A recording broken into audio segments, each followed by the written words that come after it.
मेरा प्रश्न यह है कि अभी एक वर्ष पूर्व आचार्य गुरुवर विद्यासागर जी महाराज जी की समाधि हुई, तो उस जीव का ऐसा क्या पुण्य था कि उनकी ख्याति पूरे विश्व में फैली हुई है और उनके जाने के बाद पूरा विश्व शोकाकुल है, और पंचम काल में ऐसे संत हमें आगे भी देखने मिलेंगे क्या?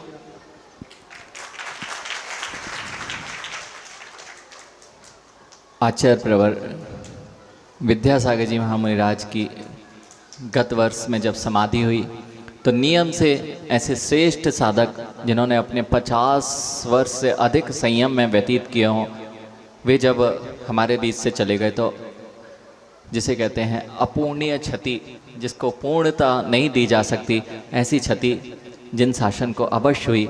लेकिन जिन यह नियम है कि जो आएगा वह जाता जरूर है, तो ऐसा नहीं है कि मात्र आचार्य विद्यासागर जी मुनिराज ही ऐसे श्रेष्ठ साधक कि अब नहीं हो पाएंगे। आप बनना चाहो तो आप भी आचार्य विद्यासागर, आचार्य विशुद्ध सागर बन सकते हैं। बस उनकी ख्याति का यही कारण था। आज तक, पहले एक बात समझ लेते हैं, आज तक आचार्य भगवान कुंद कुंदेव, आचार्य भगवान समंत बन स्वामी, आचार्य भगवान अकलंक स्वामी, आचार्य भगवान वादिराज सूरी, आचार्य भगवान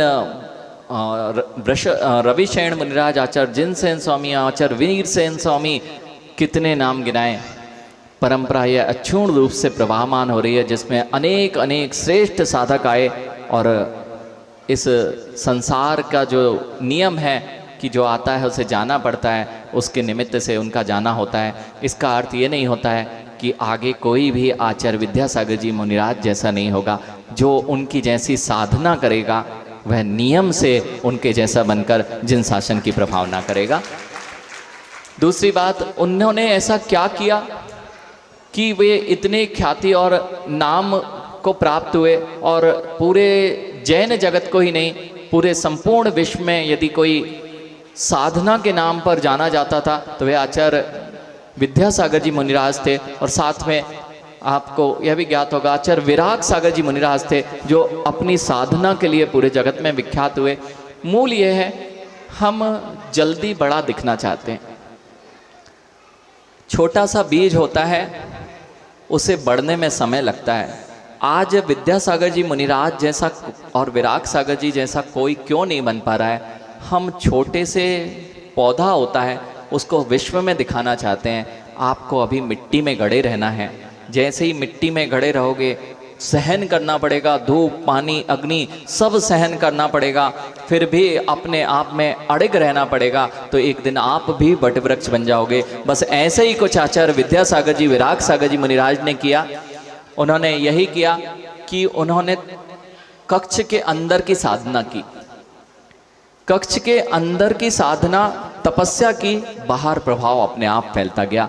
आज कक्ष के बाहर की साधना अधिक हो गई है, अंदर की साधना कम होती जा रही है। इसलिए उन जैसी ख्याति लाभ और उन जैसा चारित्र दुर्लभ होता जा रहा है। तो मूल यहाँ पर यह है, क्या करना है? गुरु के प्रति विनय। अपने गुरु की उन्होंने श्रेष्ठ समाधि कराई और गुरु की आज्ञा में रहे। वही उनके लिए गुरु की आज्ञा का पालन करना ही सबसे ज़्यादा उनके जीवन का अमूल धरोहर बन गया, जिससे कि वे। और दूसरी बात है, उन्होंने तपस्या की।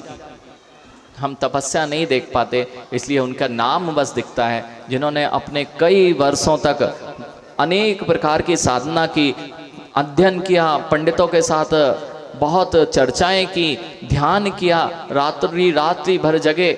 लगता है एक दिन में ऐसा हो जाता है, लेकिन उसके पीछे देखना होता है कितना विशाल पुरुषार्थ होता है। जब वह विशाल पुरुषार्थ कोई भी करेगा तो इसी तरह आचार्य भगवान जैसा उसकी भी ख्याति लाभ और उसकी भी जय जयकार पूरे जगत में होगी। और मैं तो चाहता ही हूँ कि जैसे आचार्य विद्यासागर जी, अपना अहोभाग्य सबका अहोभाग्य है कि अपन उस युग में जन्मे जब जहाँ आचार्य विद्यासागर जी, आचार्य विराग सागर जी और आचार्य विशुद्ध सागर जी जैसे महान संतों के दर्शन कर पाए।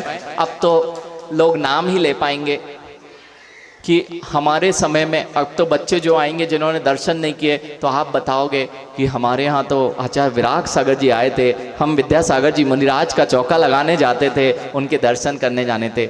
ऐसा ही हो पाएगा क्योंकि समय ऐसा ही होता है। ओम नमः सिद्धेभ्यः।